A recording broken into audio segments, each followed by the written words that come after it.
Hi everyone, welcome again to another Teacher Joseph podcast. Over the last few podcasts, I've been telling you about the importance of journaling.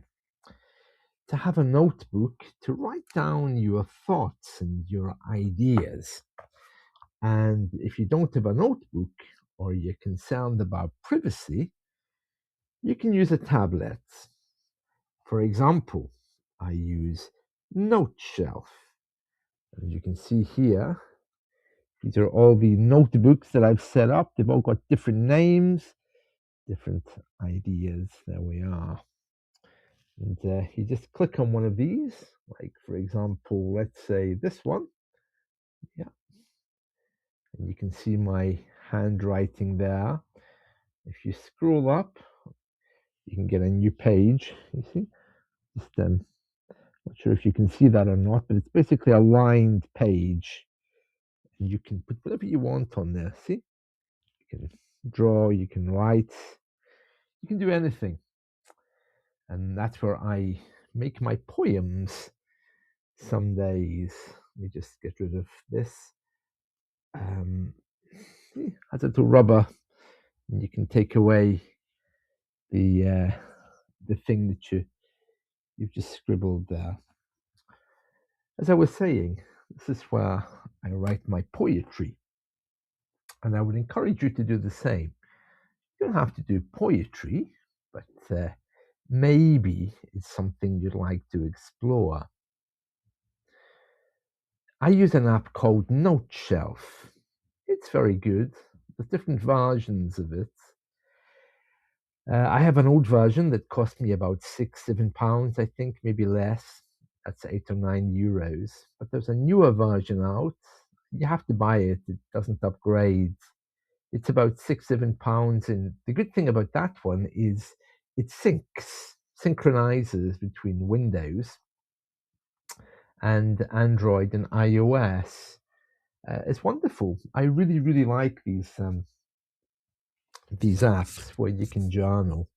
And I'm going to read you one of my poems that I've written because, we talk about language learning and we talk about how hard it is. And it is difficult, there's no question. But I wanted to write a poem to capture the idea that you're doing something which is a lovely thing, but maybe you're struggling, maybe something's happening. For example, you're driving in the countryside, beautiful day with the family or the girlfriend or whoever, and while you're driving, suddenly your tire blows off. And you think, oh, of all the days for this to happen, I'm in the countryside with my family, my dates, whatever.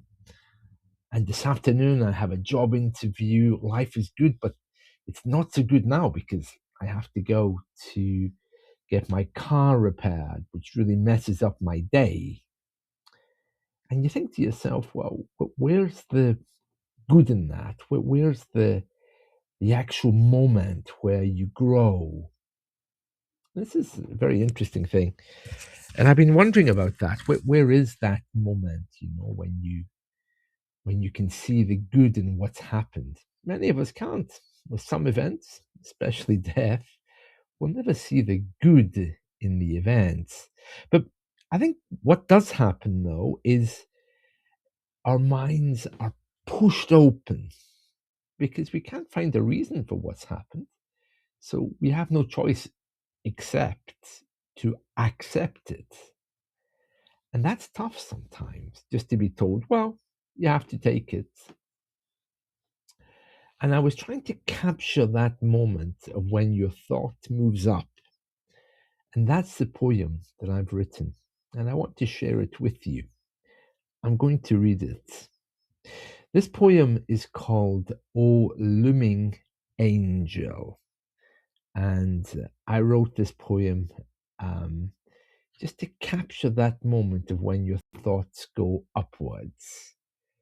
So the idea is here that the trial, the example I gave of the car breaking down, is actually an angel. That's the metaphor I'm using, which is pushing you up.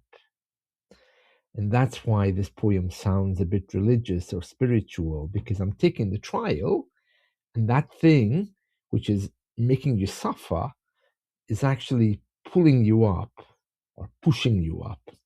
Let's read it, okay? And I'll be interested to see what you think of this. So remember to leave some comments.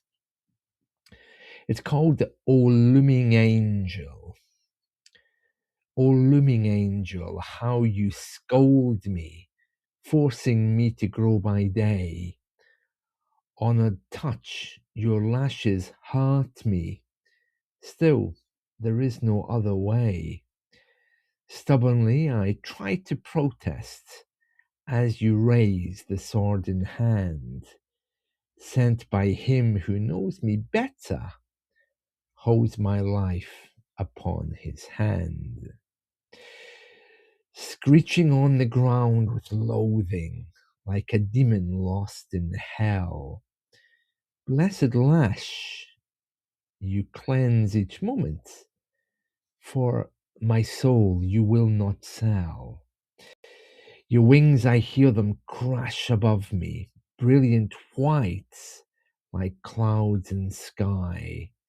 Legs like steel and eyes so fiery, I have no choice to do or die. Blessed beings, soar above me, rain down truth to wash me clean, purer, brighter understanding from the worlds of all unseen. Now, I was just sitting with my stylus, going over this. It's a lovely poem, and I just wanted to really capture that moment of when we think we've lost everything, but that event where we think we've lost everything actually takes us higher. It takes us into a new place. It takes us to meet new people. It might take away one material opportunity, but it opens another. It might be teaching us patience. It might be teaching us something. And it's not so important to go looking for it. It's just the whole idea that this experience could be seen as an angel which lifts you. And I wanted to share that with you because when you write stuff like this, you're left with that feeling of, that's really nice. I like that. I feel kind of relaxed now. My life makes more sense, Maybe you'd like to share a poem with me that you write. I'd like that. Remember to like and subscribe, and I'll see you all again soon. Bye-bye now.